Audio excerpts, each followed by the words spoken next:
ያነሳ ነበር። በዛ ነው ማስታወስና መውደድ ካለ አንተ ለራስህ አልችልም መውደድ ይልተው አምላክ ልትነግረኝ አልቻልከው አንድ ነገር እንዳለ አውቃለሁ። ለምን በዚህ ልክ እንደሸሸ አላውቅም። ምናልባት አንተ የሸሸውን ነገር ባትሸሽ ደፋር ብትሆን ኖሮ ለምን አንድ ምክንያት መጀመሪያም ላንቺ ብዬ ነው ፈሪ ሆንኩት። ተፈጥሯል። በአምላክም የኔ ወንድም ነው፣ ጥፋቱም የጋራ ነው አይደለም። ነገር አሰንጥቅ ይባክሽ። ወደዛ ምን ነገር አሰነጥቀኛል? ያልከውን ነው የተናገርኩት። ድሮስ አንቺ አይደለሽ እንዴ ልጅቷን አስመረሽ ብን ብላ እንድጠፋ ያደረግሽው? በጥፊ ስታቃጥላት እኮ የነበርከው አንተ ነህ።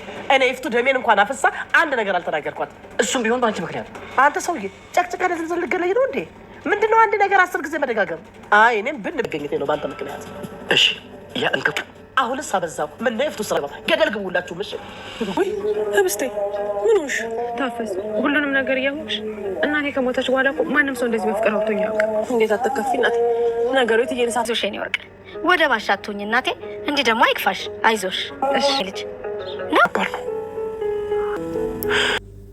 ሰላም ሰላም፣ ውድ የምወዳችሁ የማከብራችሁ የሴኒ ቤተሰቦች ህብስት ድራማን ቀጣዩን ክፍል ይዤ ቀርብ ያለው እስከ መጨረሻ እንድትከታተሉኝ ስል በአክብሮት ጋበዝኳችሁ። ለማስታወስ ያህል ያለፈውን ክፍል ትንሽ ልንገራችሁ። ህብስቴ እንግዲህ እጅግ በመበሳጨት ይፍቱ ስራ በጣም ስላበሳጫትና አቶ አለሙም ደግሞ በጥፊ መቷት ሁሉም ነገር ስለከበዳት በአምላክንም እንግዲህ ከጎን ይሁን ትወደኛለህ እንዴ ብላ ስትጠይቀው ምንም አይነት ተስፋ ስታጣ ወደ እናቴ ብሄድ ይሻለኛል በማለት እንግዲህ በአምላክ ደብዳቤ በመጻፍ ራሷን ለማጥፋት ወስና ነበር። ገመድ ይዛ ወደ ዛፍዬ ሄደች። ልባችንን አንጠልጥለው እስከ ዛሬ የቆየው ሆኖም እንግዲህ ህብስቴ በዛሬ ላይ ሀሳቧን ቀይሯ ገጠር ታፈሱ ጋር ደርሷለች። ሆኖም በአምላክ እንግዲህ የገባችበት ግራ ስለገባው አቶ አለሙን ለማጥፋት ላንቺ ብዬ ነው እስከ ዛሬ ድረስ አንገቴን ደፍቼ የተቀመጥኩት በማለት አቶ አለሙንም በስለት ሊወጋው ሙከራ አድርጎ ነበር። ሆኖም እንግዲህ ህብስቴ ገጠር እንግዲህ ታፈሱ ጋር ትደርሳለች። ታፈሱንም ስታያት ምን ሆንሽ ነው ብላ ስትላትም በቃ ግራ ገብቶኝ ነበር፣ የምኖርበት ነገር ሁሉ ተስፋ አስቆርጦኝ ነበር። እንደምታቂ ይፍቱ ስራም እያሰቃየችኝ ነው። ሆኖም ሁሉ ነገር ከበደኝ።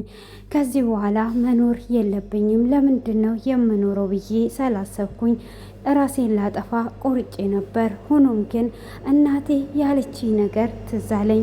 ለራስሽ ኑሪ፣ ለራስሽ ቁሚ ብላኝ ነበረ። ያንን ነገር ሳስታውስ ሀሳቤን ቀይሬ ራሴን ከማጥፋት ወደ አንቺ መጥቻለሁ ብላ ትላታለች። ታፈሱም እንግዲህ ያንን ነገር ሁሉ ችለሽ በመቆምሽ አንቺ ስለሆንሽ ነው ይፍቱ ስራ መቻጣሁት። አንቺ በጣም ጠንካራ ነሽ፣ መኖርም አለብሽ። እንደዚህም አይነት ነገር ማድረግ የለብሽም። አሁን ጥሩ አየር እየተነፈሽ እዚህ ማንም ሰው ስለሌለ ሰላም ትሆኛለሽ። ምንም ነገር መጨናነቅ አይጠበቅብሽም እያለች እንግዲህ ታፈሱ እያበረታቻትና እያጠነከረቻት ነበረ። እሷም በእኔ የተነሳ አንቺም ስራሽን አጣሽ። ስለዚህ እኔ ምን አደረግኩልሽ? አንቺ ግን ሁል ጊዜ ከጎኔ ባትሆኚ ኖሮ ዛሬ ላይ በህይወት አልኖርም ነበር ብላ ትላታለች። የእኔ ስራ አይደለም። እኔ ዋና አንቺ ከዛ በሰላም መውጣትሽ ነው። ከይፍቱ ስራን ተቋቁመሽ ከዛ የወጣሽ አሁን ምንም ነገር አትሆኝም።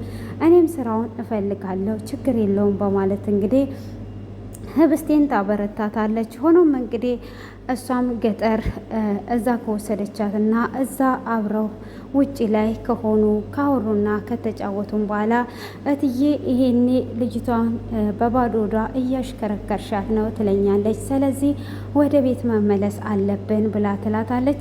ህብስቴንም እንግዲህ እሺ ብላ ወደ ቤት ትመልሳታለች። ሆኖም በአምላክ እንግዲህ ህብስቴ የገባችበት ቀዳዳ ጠፍቶት እጅግ በጣም ግራ ገብቶታል። የት ነው የሄደችው? ወዴት ነው የሄደችው? በማለት እንግዲህ ግራ ገብቶታል።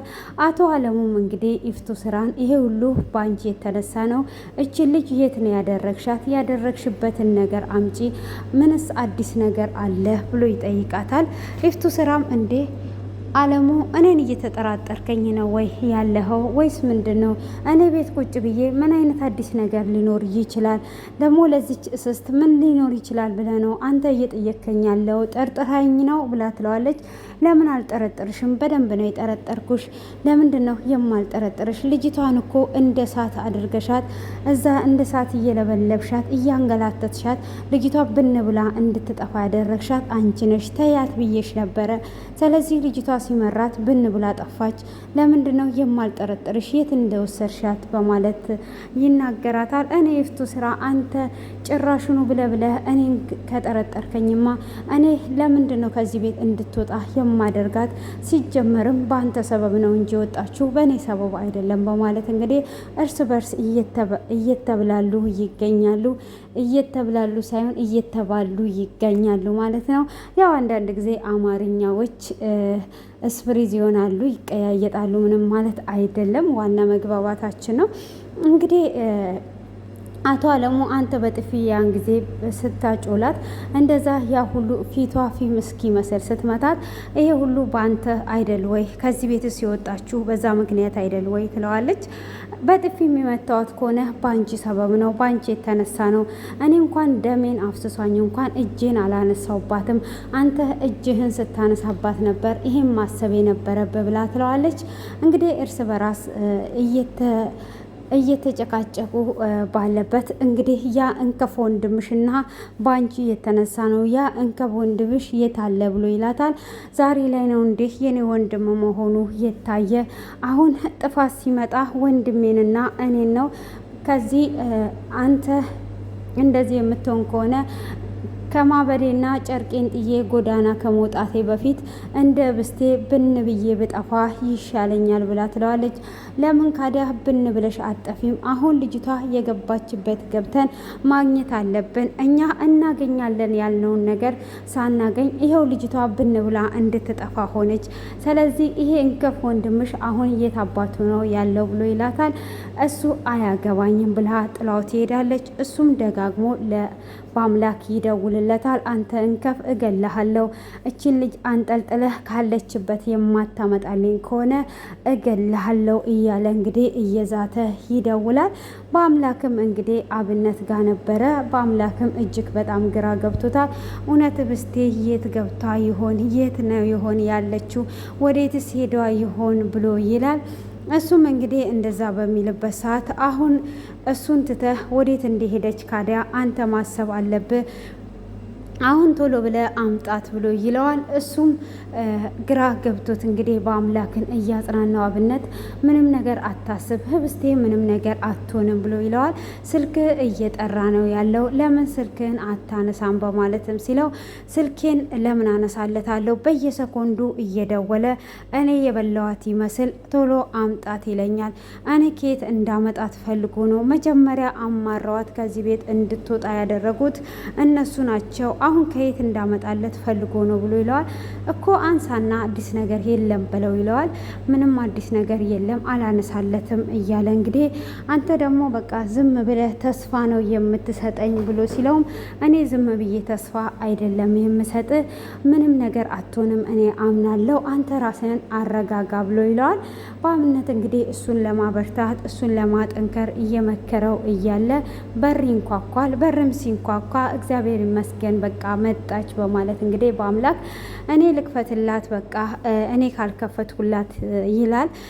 አብነትም እሺ ሂድ ክፈትላት ብሎ ሲለውም አይ ምናልባት እኔ ስላናደርኳት ስለዚህ አሁን እኔ ስላናደርኳት ዞር ልትል ትችላለች፣ ወደ ውስጥ ላትገባ ስለምትችል አንተ ራስህ ክፈትላት ይለዋል። አረ ራስህ ክፈት እየተባባሉ እንግዲህ ሲገባበዙ በመጨረሻ አብነት በሩን ይከፍታል። በሩንም ሲከፍት ወይዘሮ ኤርሜላ ነበረች። ሄርሜላም እንግዲህ በአምላክ ይደነግጣል። በአምላክም እንግዲህ ከደነገጠ በኋላ ምን እየተፈጠረና ምን እየተከሰተ ስላላወቀ እጅግ በጣም ይደነግጣል ማለት ነው። ምንድነው እሱ? ምን እያደረክ ነው ያለኸው? አንቺ እስስት ምን ልትሆኝ ነው ደግሞ እዚህ የመጣሹ? በማለት እንግዲህ ሄርሜላ ላይ ይጮውባታል። ከዛም በኋላ ስለ ህብስቴ ስለጨነቀኝ ምን ላይ እንደደረሳችሁና የት እንደሆነች ለማወቅ ነው የመጣሁት ብላ ትላለች። አንቺ አስመሳይ፣ ማስመሰል አይጠበቅብሽም። ህብስቴ ጠፍቷለች፣ የገባችበት አተናታል። ስለዚህ ሄደሽ ማክበር ትችያለሽ።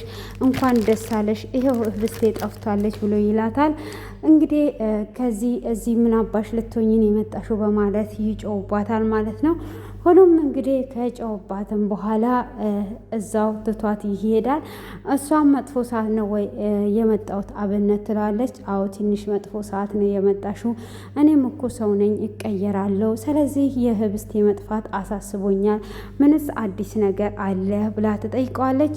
ምንም አዲስ ነገር የለም በማለት እንግዲህ ይመልስላታል። እኔ እንዴት እደሰታለሁ በእሷ በመጥፋት እያለች እንግዲህ ትገኛለች። ሆኖም እንግዲህ ሄርሜላ በእሷ በመጥፋት ያው አትደሰትም። እሷ የመጥፋቷት ነገር ሳይሆን ያው የህብስቴን ንብረት ስለሆነ በዚህም በዛም የሚፈልጉት የህብስቴ መጥፋት ያስጨንቃቸዋል። እሷ ከሌለች እንግዲህ ንብረቱን ማግኘት ስለማይችሉ ማለት ነው። ሆኖም እንግዲህ በባለፈው ላይ እንደምታስታውሱት ሄርሜላ እኩለ ሌሊት ላይ ለአቶ አለሙ ደውላለት ነበረ። አቶ አለሙም እንግዲህ ይደውልላትና ነይ ይላታል ማለት ነው። ነይ ላገኝሽ እፈልጋለሁ ብሎ ያገኛታል። ምነው አቶ አለሙ አስቸኩለክ ጠራኸኝ? ለምን ነው ፈለግከኝ? ብላ ስትልም አንቺ ያምሻል እንዴ? ጤነኛ ነሽ ወይስ በሽተኛ ነሽ? ምን አይነት ጭንቅላት የሌለሽ ልጅ ነሽ? በማለት እንግዲህ እጅግ በጣም ይቆጣታል ማለት ነው። እሱም እንግዲህ በሚቆጣትም ሰዓት ምን እያደረግሽ ነው ያለሽው ብሎ ሲላትም ምን አደረግኩኝ አቶ አለሙ? እንዴት በእኩለ ሌሊት እኔ ጋር ትደውያለሽ? ትዳሬን የማፍረስ እቅድ አለሽ ወይ? አሁን ሌላ ነገር ባታስፈልጊ ኖሮ አሁን ነበረ እዚህ ጋር ሲጥ አድርጌ የምገልሽ። ትዳሬን እንዴት ለመበጥበጥ እንደዛ ታደርጊያለሽ? በማለት ሲላትም ይቅርታ አድርግልኝ፣ አስቤ አይደለም፣ የሆነ ነገር ያናድደኝ ነበር ትላለች። እቺ አይጥ እኮ ናት፣ አይጥ ሞገጥ ናት እኮ። ለምን እንዳልኳት ታውቃለህ? ምን አባቷ ልትሆን ነው እሷ አቶ አለሙ ጋር የሄደችው? እሱም መጨረሻ ላይ ነግራቸዋለሁ። እስከ መጨረሻ ስትከታተሉ ብዙ ነገሮች መነግራችሁ ነገር አለ። ልባችሁ ድጉ እያለ በሁለት ስልክ ይሁኝ ማለት ነው። በሁለት ስልክ ስትሰሙኝ ደግሞ ድምፁ ስለሚባዛላችሁ በደንብ ይገባቸዋል ማለት ነው። በዛኛውም ስልክ በዛኛውም ስልክ መቼም የኢትዮጵያ ጀግና ቅመሞች 3 ስልክና 2 ስልክ ነው ያላችሁ። እንግዲህ ይመስለኛል ሳስበው ድሮ ኖኪያ የያዛችሁ ሁሉ ዛሬ የዛች የኖኪያ ንዴት 3 እና 4 ስልክ ይዛችኋል ማለት ነው። አቤት እኮ ስትመቹ አይሚስ ዩ ሶ ማች። እንግዲህ ትንሽ የማትመቹበት ነገር የመዳም ቅመም ነኝ የምትሉት ነገር አይመቸኝም። ለምን መዳብ ደግሞ ሳሰጣችሁ እስቲ ሰራ አድርጉላትና ለእኔ ንገሩኝ ማለት ነው። ስለዚህ እናንተ የኢትዮጵያ ቅመሞች፣ የቤተሰቦቻችሁ ቅመሞች፣ የራሳችሁ ጀግናዎች፣ አንበሳዎች መሆናችሁን በመስታወት እያያችሁት ለራሳችሁ ንገሩ እንጂ የመዳብ ቅመሞች አይደላችሁም ማለት ነው። ስለዚህ መዳብ ብር ሳሰጣችሁ የሰራችሁ ካላችሁ ኮሜንት ላይ አስቀምጡልኝና እናንተን ለብቻ የመዳብ ቅመሞች ብዬ ልሰይምላችሁ እችላለሁ ማለት ነው። ስለዚህ የቤተሰቦቻችሁ ቅመም ናችሁ ስላችሁ የሆነ ነገር ቢቸገሩ እዛ ውስጥ ማንም ሰው ሳይደርስ ለቤተሰቦቻችሁ ትደርሳላችሁ። የሀገራችሁ ናችሁ ስላችሁ ደግሞ ለታመመ ለተቸገረ ፈጣኝ ደራሽ ናችሁ። በዛ ቅመም ሆናችሁ አጣፈጣችሁ፣ የአንድ ሰው ህይወት ታደጋችሁ፣ ለአንድ ሰው ደረሳችሁ ማለት ነው። ገብታችኋል? እና እንደዛ ናችሁ ማለት ነው። እና ለማንኛውም ሞቆኛል። ያው የእናንተ ነገር ሆኖ ስለ ህብስቴ ደግሞ በጣም ስለተጨነቃችሁ ለምን ደግሞ ሳልነግራችሁ ጉድ እኮ ነው። የህብስቴን ነገር ገና አልጨረስኩም፣ ግን የሆነ ነገር ልነግራችሁ ነው ማለት ነው።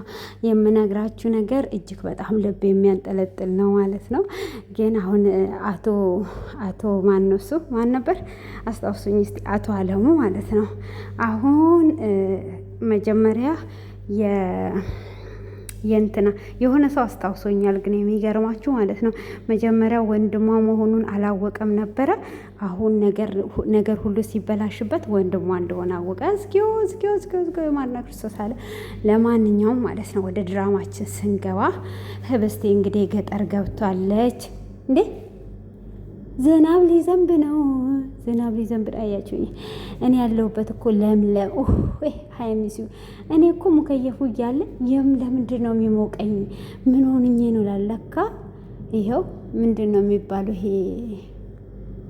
እንትን ምን ነበረ እንጉጉ ሚሳ ነው ምንድን ነው የሚባለው?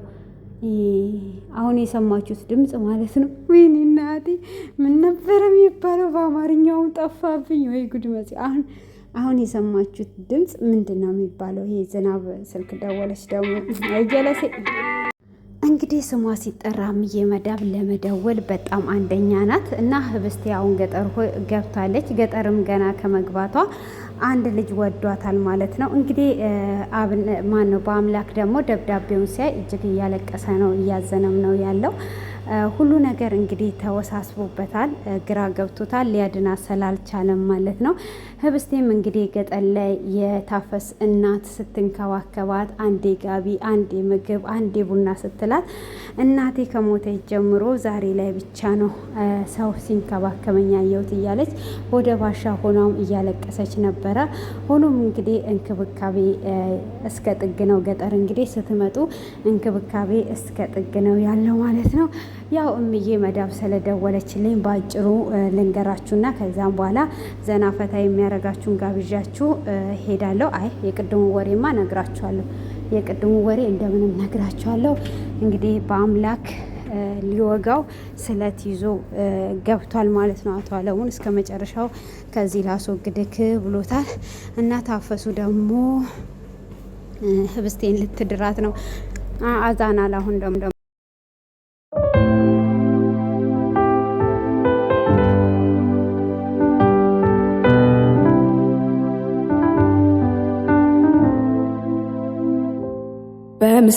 በምስጋናዬ የሰማይ ደጆችን አንኳኳለሁ፣ በአምልኮዬ ወደ ህልውና እዘልቃለሁ። በምስጋናዬ የሰማይ ደጆችን አንኳኳለሁ፣ በአምልኮዬ ወደ ህልውና እዘልቃለሁ። ደጅህን ከፍተ ዘንግ ዘርግተ ክብርን እስካየው አልቆምም ከዚህ ገና በመንፈስ ቃትታለሁ። ወደ ቅድስተ ቅዱሳን ውስጥ መዝለቅ እሻለሁ። የፊትን ብርሃን ከዛ ሆኜ ሳይ ያኔ ጠግባለሁ።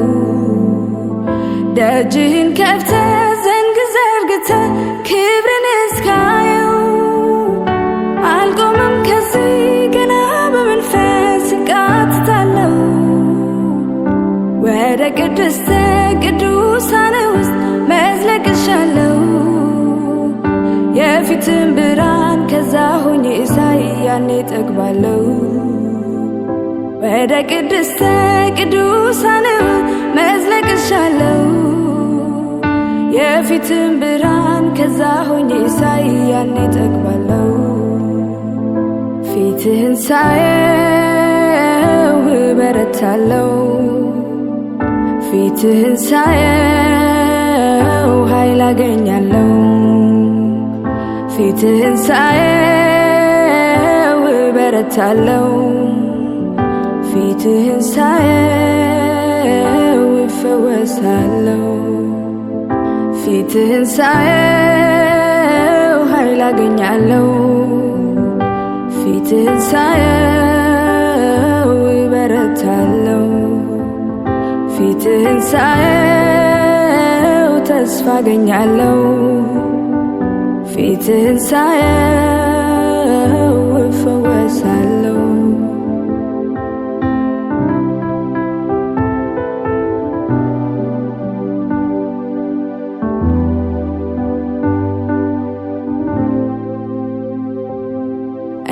የምፈልገው አንተን ነው አንተን ነው አንተን ነው ሌላው በሙሉ ቀሪ ነው ቀሪ ነው ቀሪ ነው